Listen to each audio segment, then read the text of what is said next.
भतीजे आकाश आनंद को मायावती ने सौंपी बड़ी जिम्मेदारी। क्या बसपा को फ्रंट से लीड करेंगे आकाश आनंद? 46 दिन पहले उत्तराधिकारी और कोऑर्डिनेटर पद से हुई थी रुखसती। मायावती के भतीजे आकाश आनंद को बसपा ने फिर नई जिम्मेदारी सौंप दी है। बसपा सुप्रीमो ने उत्तराखंड उपचुनाव में आकाश आनंद को स्टार प्रचारक बनाया है। स्टार प्रचारकों की लिस्ट में आकाश आनंद का नाम दूसरे नंबर पर है, जबकि पहले नंबर पर बसपा सुप्रीमो मायावती हैं।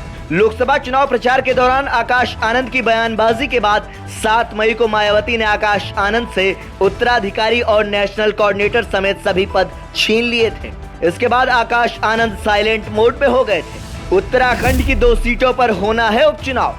उत्तराखंड में 2 सीटों पर 10 जुलाई को उपचुनाव होना है। इसको लेकर बहुजन समाज पार्टी की मुखिया मायावती ने स्टार प्रचारकों की लिस्ट जारी कर दी है। इसमें 13 चेहरों को जगह दी गई है, जिनमें रामजी गौतम, सुरेश आर्य, नंद गोपाल जैसे नाम शामिल हैं।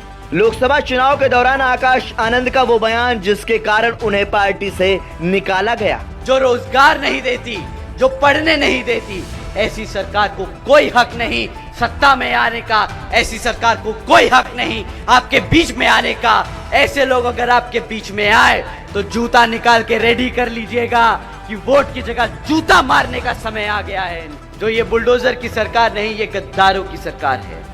ऐसी सरकार को आप जानते हैं क्या कहना चाहिए? ऐसा शासनकाल पता है कहाँ होता है?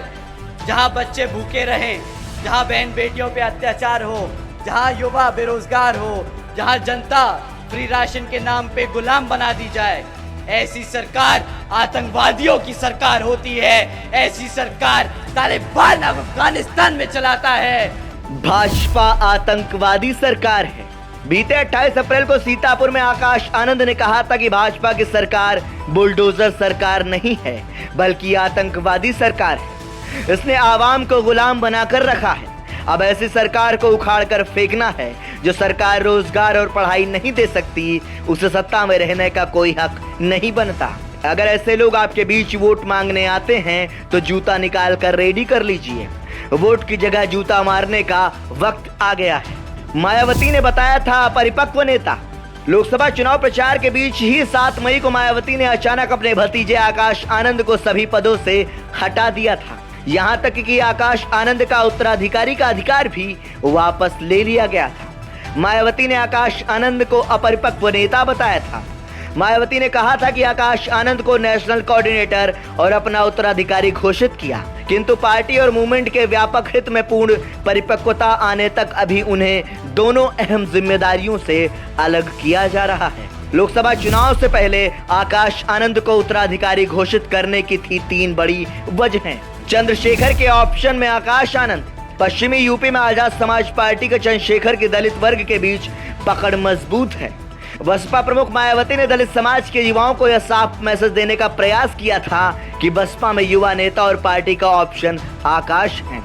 वह लगातार रैलियां भी कर रहे थे। आकाश के बहाने बसपा का युवाओं पर फोकस। यूपी में विधानसभा चुनाव 2022 के चुनाव में बसपा को तगड़ा झटका लगा था।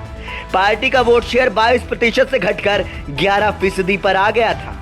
इसलिए बसपा अपना खोया जनाधार पाने के लिए युवाओं को जोड़ना चाहती थी। इसीलिए मायावती ने आकाश को उत्तराधिकारी चुना था। बसपा के सामने अब ज्यादा ऑप्शन नहीं। 4 बार यूपी की मुख्यमंत्री रह चुकी मायावती की पार्टी बसपा की अब प्रदेश में स्थिति कमजोर हो रही है।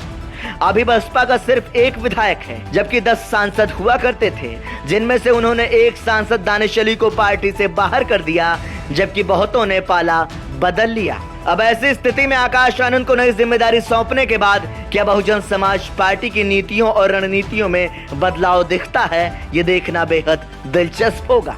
ब्यूरो रिपोर्ट, संदेश वाहक।